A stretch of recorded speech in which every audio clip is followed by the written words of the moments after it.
Hello guys අද මම යනවා කරාටි ක්ලාස් අපේ ගමේ එකෙක් මගෙන් ගේම් ඉල්ලුවා බං පොරට හොඳ පාඩමක් උගන්වනවා මේ පාර නම් කංචුවා පුම් පුම් හයි හයි අම්මෝ කක්ක බරකුත් ආවා යකෝ ඒකට නම් ළමයි පිළිගන්න අපේ අලුත්ම ශිෂ්‍යයා පැණ්ඩ මල්ලියෝ අපේ ක්ලාස් එකටද හෙලෝ කොල්ලනේ කොහොමද උම්මා ආදරේ ඉතින් පැණ්ඩ කොල්ලෝ ඔය අයියා අපේ ක්ලාස් එකට එකතු වුණේ මාස්ටර් අයියේ මේකයි සීන් එක. අපේ ගමේ අමර බන්දුවා මගෙන් ගේම් ඉල්ලුවා. ඕකට හොඳ පාඩමක් උගන්වන්න ඕනේ. ඔව්.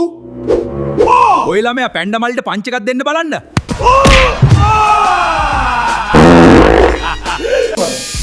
අම්මට පැනඩෝ.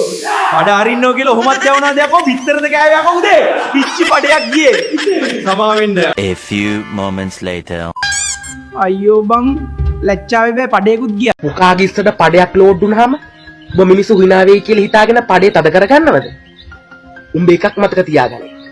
උඹට ඔය hina වෙන හැම එකම උඹට හොරෙන් පඩාරිනු හැංගිලා. අම්මෝ යකෝ. ඒ මොටිවේෂන් එකට කක්ක බරත් නැති වුණා යකෝ. මාර පොරක් වුණන්. ගායිස් අද පඩේ නිසා පට්ට ලැජ්ජ හිතුණා යකෝ. කමක් නැහැ.